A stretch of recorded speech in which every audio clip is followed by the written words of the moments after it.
Hi everyone, welcome to day 7 of my 30-day coding challenge where I'll try to learn to code a website in 30 days. This is day 7, which means almost the whole week has passed. And I must say that I'm super proud of the work that I have been able to do in the past week. If you had asked me at the start of the week, would I be able to start using the code editor? Would I be able to understand the fundamental of HTML or CSS? Would I be able to visualize how a web page is structured? I don't think I would have said like yes to that. But considering the progress that I have made so far, I'm super proud of it. And it's just 1 week, 7 days, and there's still 3 weeks to go. That means like I'm gonna have to pick up pace in terms of my learning. And the one thing that I want to watch out for is to avoid overflow of information that I'm gonna get in next 3 weeks, because it's gonna get much more dense. It's gonna get much more complicated as well. So that's the thing that I would like to watch out for. Otherwise, I'm super proud of what I've been able to accomplish in 1 week. And that goes to show like if you're consistent about anything, and you can definitely gonna achieve it. It's just about showing up every day, putting in 2-3 hours every day. Even though like I expected that I would be able to put in more time, but I was on average putting in, let's say, 3 to 4 hours every day, and I thought like I would be able to put 6 to 7 hours. But even in that amount of time, I believe like I have been able to accomplish a lot. So let's just want to review the week, what I have learned so far. The first thing that I did is to start learning about the fundamentals of internet, how information flows over internet, and then I went on to learn basic functions of a code editor. You also call it CLI, command line interface. The one that I'm using right now is VS Code, which is quite handy. I guess if you go deeper into the AI functionalities of it, then you can progress into Claude Code or Cursor or Codex from OpenAI. But I'm pretty much happy with VS Code right now. Maybe Cursor is probably going to happen in 2 weeks time or so.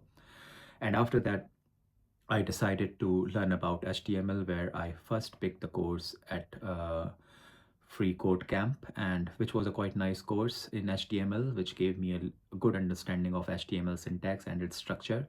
And then I moved on to do a YouTube course at Super Simple Dev about CSS, but they also combine HTML learnings as well. So I'm pretty happy with the course so far. There's still about 2 hours to go, but so far I feel like I've learned a lot, and I've been able to sort of recall all the concepts that I learned in HTML and been able to combine them with CSS. So the learning's been quite good.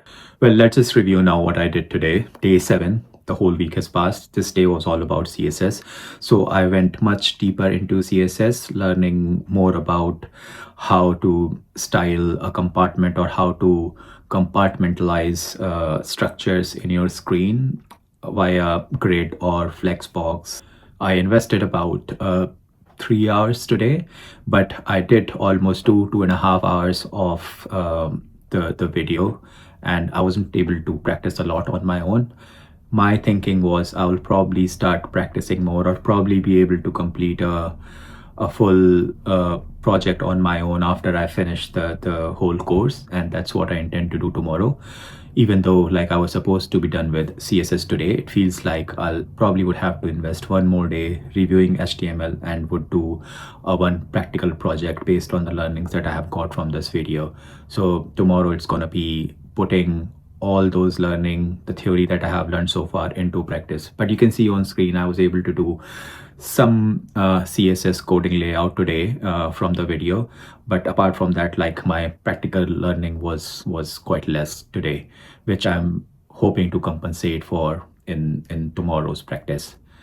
So that was pretty much today. And tomorrow, as I said, like it's gonna be CSS again. It's gonna be CSS and HTML.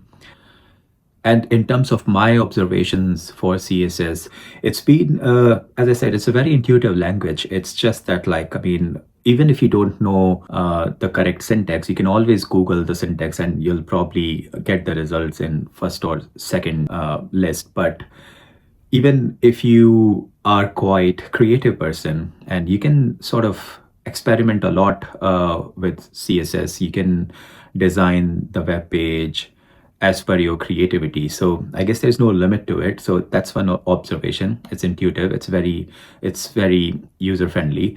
And the other thing is though, like, I mean, at one point you'll start to get bored of it. Like at one point, there's so much styling, there's so much creativity, like you can deploy in it, and after one point it will start to become a little bit monotonous. So I guess that's probably the issue is with front end languages.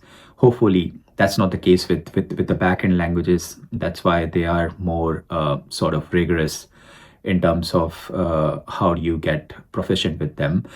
Otherwise, front end, I felt like it's easy to master, but it also get monotonous at one point because you'll essentially be doing the same thing over and over again, styling the same pictures and like styling them in a same way. So there's not much novelty to it. There's not much like original thinking going behind the scene in terms of like how do you want to style a page. If you look at the website, most of the website, they look quite similar. So I don't think you can do the same thing, HTML or CSS, day in, day out. At one point, you're going to get bored of it. That's why I'm looking forward to the backend part of the plan. So let's see how it goes. Well, that's it, and the week done. And with the current plan, we are still about a day behind. Tomorrow, it's going to be more practical aspect of CSS, which I'm quite looking forward to. And after that, we'll revert back to the plan and see what it recommends to it. It's most likely it's going to be learning about either database or a backend development language. So again, thank you for stopping by. Hope you found it tiny bit helpful. If you did, please let me know in the comment, and I'll see you tomorrow. Thank you.